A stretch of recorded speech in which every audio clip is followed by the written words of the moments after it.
dans ce nouveau numéro de la Vendée en direct. Nous sommes ici avec Jean-Claude Daniel. Bonjour Jean-Claude. Bonjour. Nous venons pour parler d'un événement très important, en l'occurrence la fête de la science, avec cette superbe affiche qui aura lieu du 1er au 11 octobre prochain. Donc c'est en cours effectivement et on a eu l'ouverture ce week-end de la plupart des villages. Est-ce que vous pourriez nous les présenter, ces différents villages pour la fête de la science ? Bien sûr. Alors, c'est deux villages des sciences qui existent en Vendée depuis très longtemps d'ailleurs. C'est celui de La Roche-sur-Yon et c'est celui des Sables d'Olonne. Donc, ils rassemblent des actions qui normalement peuvent être disséminées sur tout le département parce qu'il y aura plus de 40 actions sur l'ensemble du département, donc c'est énorme. Et puis, certaines se sont rassemblées dans les deux villages des sciences, La Roche-sur-Yon et les Sables d'Olonne. Les Sables d'Olonne, ce sera le week-end prochain. Alors, on a beaucoup d'animations, de conférences au programme. J'en ai noté quelques-unes. Je reprends par exemple relief et précipitation. Quelles conséquences pour l'aménagement des territoires? Alors, c'est une question très importante en Vendée. Tout à fait. Que ce soit à l'intérieur de la Vendée ou que ce soit sur le littoral, la montée des eaux et puis par ailleurs, les inondations, par exemple, les catastrophes naturelles, sont à l'ordre du jour de plus en plus, alors pas seulement en Vendée, mais un petit peu partout.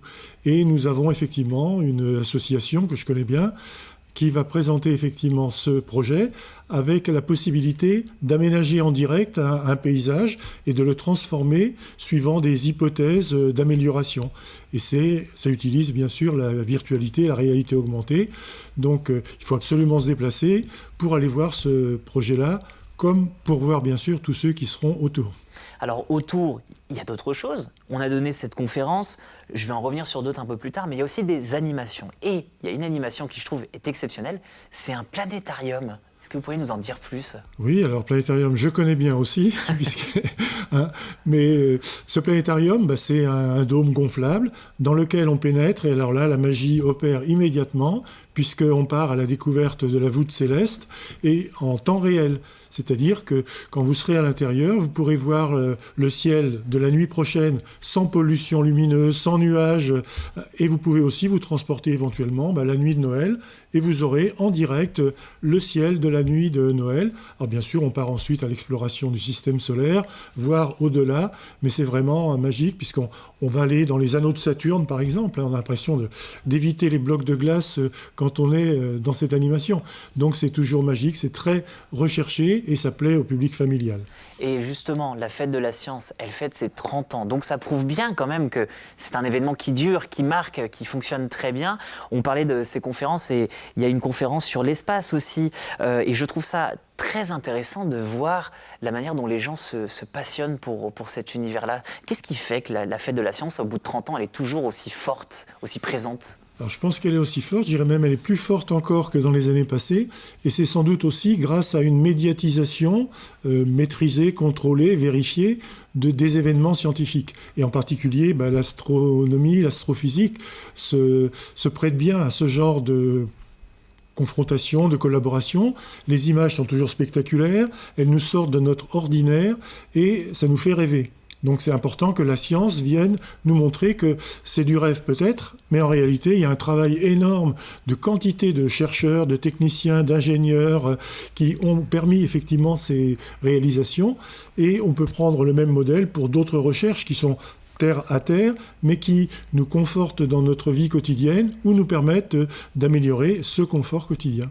Ça fait combien de temps que le musée du Sable est, j'allais dire, diligenté par la fête de la science, parce que ça fait quand même un bon moment que tout ça opère, et vous devez avoir aussi ce rapport avec le public qui chaque année est un peu plus présent. Oui. Les rendez-vous de la fête de la science, en particulier en Vendée, sont devenus des rendez-vous incontournables. Donc c'est la période de début octobre. Et c'est des rendez-vous pour lesquels les gens se renseignent bien avant, retiennent éventuellement réserve, s'il y en a besoin. Et ça fait effectivement très longtemps que l'association du Musée du Sable coordonne le projet en Vendée, sous l'égide du ministère de l'Enseignement supérieur, de la Recherche et de l'Innovation, et avec l'accompagnement de la région des Pays de la Loire et le soutien du rectorat. Donc on a effectivement cet honneur de mobiliser un certain nombre d'acteurs qui reviennent souvent à la fête de la science, ce qui veut dire que ça leur convient bien, et le public est toujours présent. Alors, je vous ai donné, c'est vrai, ce qui attirait notre œil journalistique à TV Vendée, mais vous, en tant que passionné, Qu'est-ce que vous avez vraiment envie de découvrir ou de redécouvrir dans cette fête de la science, dans les différentes conférences qu'on peut retrouver à La Roche-sur-Yon, au Sable d'Olonne, enfin partout en Vendée, parce qu'il y a beaucoup de choses à voir. Oui, oui. Alors comme on me connaît un petit peu dans un certain domaine, j'éviterai aujourd'hui de parler des grains de sable. Hein. C'est mon sujet de prédilection, avec un beau projet en cours au Sable d'Olonne.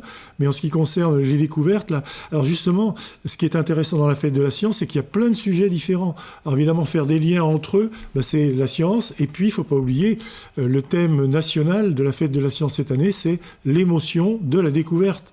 Qu'on parle de Thomas Pesquet ou qu'on parle d'un milieu naturel à découvrir, à préserver, c'est toujours effectivement une émotion que de découvrir et puis aussi d'agir.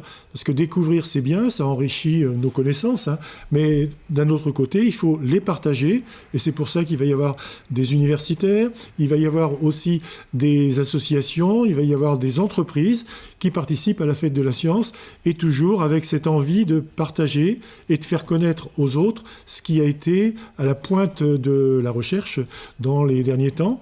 Et puis quelquefois, c'est revisiter aussi des démarches scientifiques qui permettent de s'adosser à cette investigation et ainsi baliser un petit peu quelquefois nos modes de réflexion. Vous, justement, on parle de cette émotion de la découverte, hein, c'est encore une fois le thème. Je me demandais, qu'est-ce qui vous pousse, encore une fois, chaque année à vous dire on peut aller plus loin? Parce que c'est un bon moteur, la passion, mais quand on voit toutes les connaissances qu'il y a accumulées sur la science, et c'est ce qu'on disait il y a quelques instants, je me dis parfois on doit se sentir un petit peu écrasé sous ce poids-là. Je pense que c'est bien de se sentir écrasé, parce qu'il y a tellement de comportements qui permettraient de faire penser qu'on sait tout, on peut tout apprendre, on peut tout connaître. Non, je crois qu'au contraire, les domaines de la recherche sont très très variés, mais dans tous les domaines. C'est pas simplement le domaine sciences dures, sciences pures, les sciences humaines, la géographie, l'histoire, c'est de la recherche. En art, on fait de la recherche.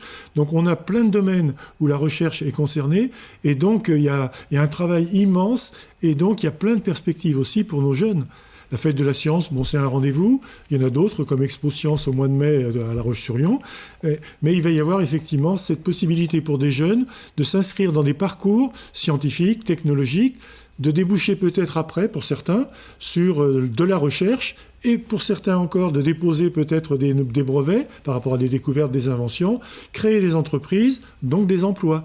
Donc on n'est pas simplement dans le domaine de la contemplation, on est dans le domaine du réel, de la vie de tous les jours, et pour les jeunes, dans leur parcours d'orientation.